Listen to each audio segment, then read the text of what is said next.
Jardimus Prime, Jardimus Prime, reading comics, toys are hella sick, hella wacky lit, taking bad hits, taking bad hits, Jardimus,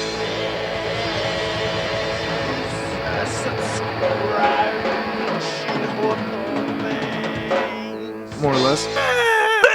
What's up, you guys? Jardimus Prime here, doing another Throwback Thursday review on the Marvel Legends Age of Extinction Giant Man series Wolverine figure. Also gotta say happy Thanksgiving. Happy Thanksgiving to all you guys. And thank you, John 3.0, for making this review possible. Please subscribe to his channel if you haven't already. If you do so, you will not regret it. Link in the description below. Now, this figure right here, along with the variant, not my favorite figures. If you want to see them in packaging, here's the one without the hair, and here's the one with the hair. And as you could tell, they did actually come with different Giant Man Build-A-Figure pieces, which I think was the cruelest thing Toy Biz had ever done to their fans. That sucked, because he had to get both of these figures. And me not being a huge fan of the Age of Apocalypse storyline overall, kind of sucked having to get both of them, and then I had to sell both of them, and now I have both of them back, thanks to John 3.0. But anyway, let's take a closer look at these guys. So here's a look at the burnt Wolverine version over here with the Deadpool treatment, looking very, very cool with all those details and color variations right there. I really like how his eyes are painted bright blue. I like the facial expression. He does have a little bit of scuffage right there on his forehead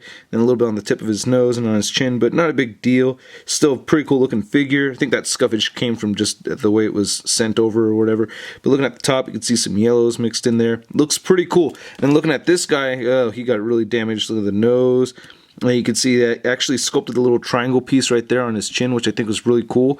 Then his hair looks pretty good. We get some browns mixed in there, so it's not just a solid color. A little scuffage over the eyebrow. Not a big deal. I'm sure this guy can get touched up pretty easily. This torso section is a reuse of the Series 6 Wolverine figure, so you could recognize this right here, and this has been later used for our most recent Wolverine figures as well. I like how we have some hair painted right there. You get those veins sculpted in there as we're used to seeing, but the veins were not painted, and he does have this white highlight going down the middle right there.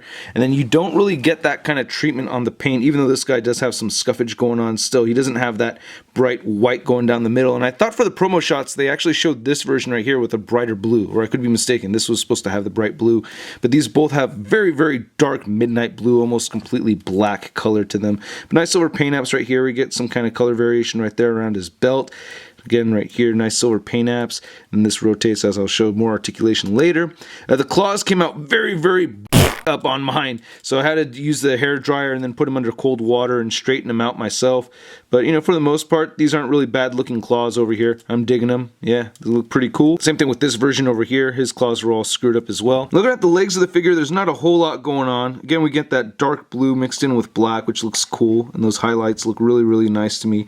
Then you get some nice wrinkles and everything in his boots. Also get some nice seams right over here, and the feet look pretty good, and he does have peg holes, and of course so does he. And this uncharred version seems to have the same kind of highlights going on the lower half of the figure. Just taking a quick look at the back of both of these figures really quick. Not a whole lot going on. Now, the articulation on both of these figures is exactly the same. The heads do move all the way up, and you can rotate them down. They rotate side to side. You do get that armpit joint in there. Shoulders move upward. They rotate forward. Biceps swivel. Double jointed elbows. The stumpy sections on both of these rotate side to side. On this side, you get rotation at the forearm, and you get rotation at the wrist, and you get altogether finger clamping action. You do have the diaphragm joint, and it does crunch forward and back, and it does pivot over here. You get some waist swivel. You get wide joints right here at the hips that allow the legs to move outward, and they can kick forward. You get an upper thigh swivel, double jointed knees over here, rotation at the calf, ankles move down, up, toe articulation, which is really nice, and a little bit of beautiful ankle pivot, only a little. Now, of course, the version with the hair is a little bit taller, but both of these figures stand just a little under 6 inches tall. And here's the AOA figures compared to the first Wolverine figure with this body mold and the most recent Wolverine figure with this body mold. And here they both are compared to the Marvel Legends Big Time Letdown Spider-Man. So like I said, I'm not a huge fan of the AOA storyline. I don't know if I'll ever read it. I know it spans like 4 thick trade paperbacks long, so that's quite a bit. So yeah, I'm probably gonna sell these figures. I'm not sure yet. Anyway, I hope you guys liked my video, and if you did, please hit the like button and leave a comment. Let me know which one of these two figures you like more. I like this one more. I think it's just cooler looking. Subscribe if you haven't already, and check out MarvelousNews.com for the latest Marvel related news, and check out Jardimus Wank for the daily vlog. I'll catch you guys later. Peace.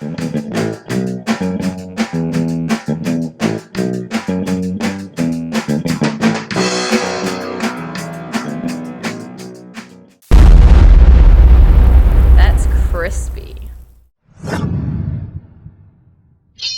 I'm here doing another Thursday throwback. Hey, don't be a pinche joto, man. Go ahead and hit that subscribe button already if you haven't. Come on, man. Hit that subscribe or watch one of the videos below. Ay,